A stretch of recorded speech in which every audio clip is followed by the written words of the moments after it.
Bismillahirrohmanirrohim. Assalamualaikum warahmatullahi wabarakatuh. Yang saya banggakan teman-teman mahasiswa, semoga teman-teman semua senantiasa dilimpahkan kesehatan, keselamatan, serta kesuksesan. Marilah kita awali pertemuan kali ini dengan berdoa. Berdoa dipersilahkan.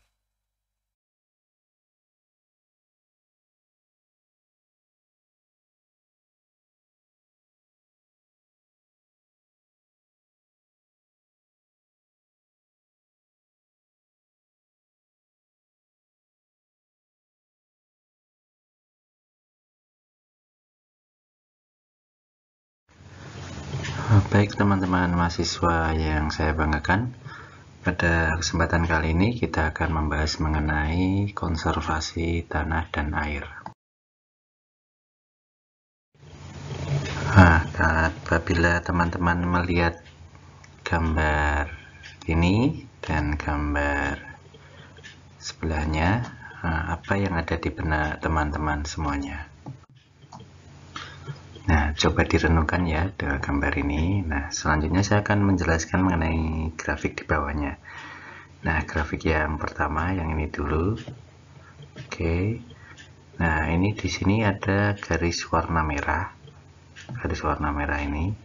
Nah, ini menunjukkan ketersediaan air. Jadi ketersediaan air setiap setengah bulannya. Nah, dapat dilihat grafiknya. Kemudian untuk garis yang putus warna biru ini adalah kebutuhan air. Jadi kebutuhan air yang pada suatu daerah ya, ini pada suatu daerah. Nah, ini ketersediaannya yang warna merah. Nah, ini ketersediaannya. Jadi pada beberapa bulan ada, misalnya ini setengah bulan ke pertama sampai ke 10 lah, itu sangat melimpah ketersediaan airnya. Tetapi mulai di sini mulai menurun ketersediaan airnya, kemudian meningkat lagi. Nah, kemudian yang di bawahnya itu tadi adalah kebutuhan air. Nah, kebutuhan air meningkat pada waktu di titik ini ya, ini di titik ini mulai meningkat, kemudian turun. Nah, ya apa yang dapat kita lihat di sini? Nah, pada titik ini, pada lokasi ini, di sini ketersediaan airnya menurun ya sedikit, tetapi kebutuhan airnya meningkat. Nah, kebutuhannya meningkat tetapi ketersediaannya sedikit. Nah, di sini terjadi kesenjangan. Jadi terjadi kekurangan pasokan air untuk memenuhi kebutuhan. Nah, mengapa hal ini bisa terjadi dan bagaimana kita mengatasi terkait kekurangan air? Kita akan bahas di pertemuan selanjutnya ya. Kemudian kita beralih ke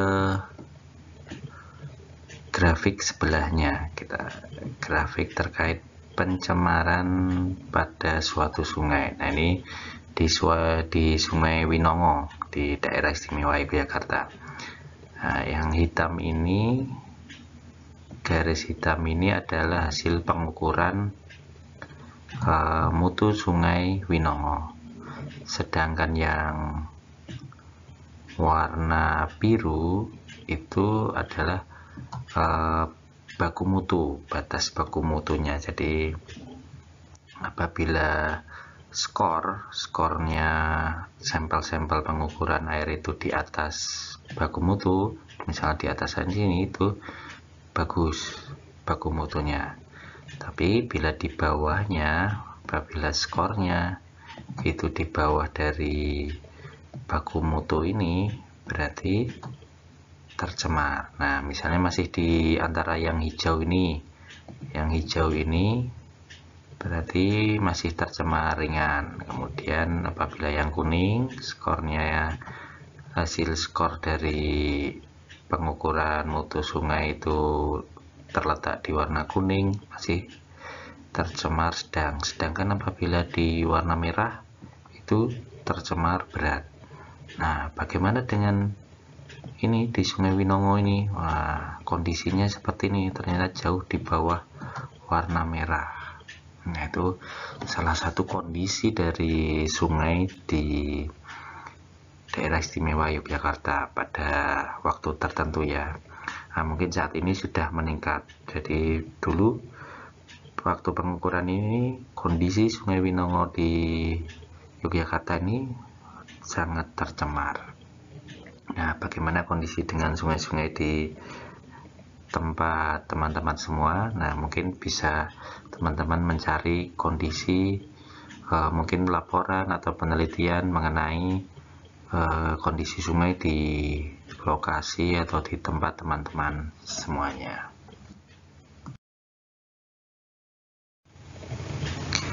Nah, selanjutnya coba teman-teman lihat grafik mengenai jumlah penduduk di daerah istimewa Yogyakarta yang setiap tahunnya bertambah atau meningkat sekitar 42.000 jiwa atau sekitar 1,16%.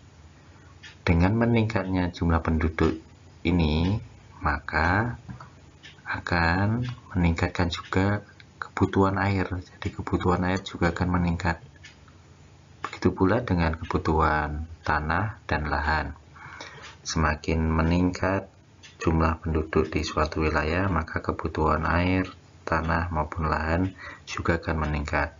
Oleh karena itu, kita harus mulai peka dengan kondisi seperti ini, dan kita harus mulai harus berpikir keras bagaimana untuk mengatasi masalah ini di masa yang akan datang.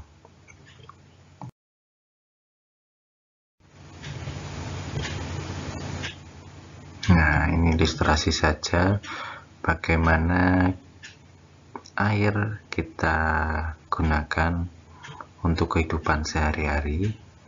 Dan misalnya kita mengambil air dari sumur, kemudian kita gunakan untuk minum, MCK, dan lain sebagainya. Nah, apabila kita tidak memikirkan atau berpikir tentang konservasi air, maka suatu saat kita akan kekurangan air.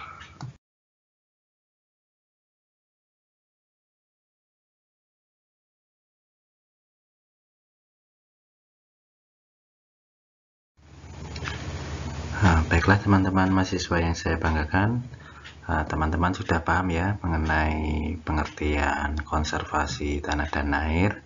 Saya akan merefresh sejenak saja mengenai pengertian konservasi tanah dan air, yaitu upaya perlindungan, pemulihan, peningkatan, dan pemeliharaan sesuai dengan kemampuan dan peruntukannya. Untuk apa?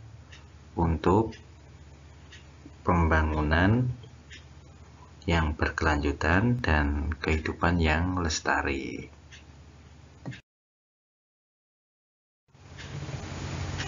Berdasarkan Undang-Undang Nomor 37 Tahun 2014, penyelenggaraan konservasi tanah dan air berdasarkan pada asas partisipatif, kemudian keterpaduan, keseimbangan, keadilan, kemanfaatan, kearifan lokal, dan kelestarian.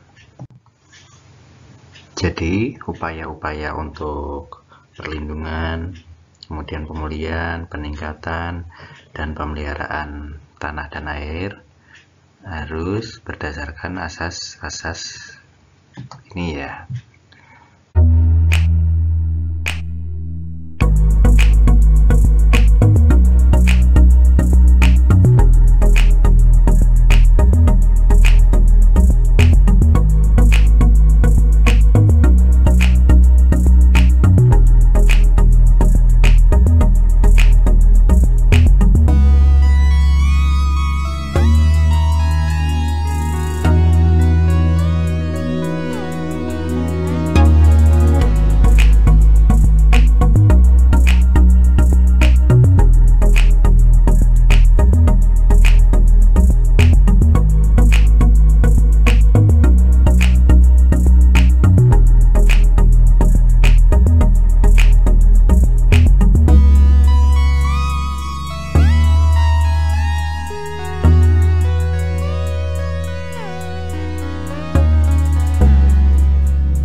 semua, demikian yang dapat saya sampaikan pada kesempatan kali ini.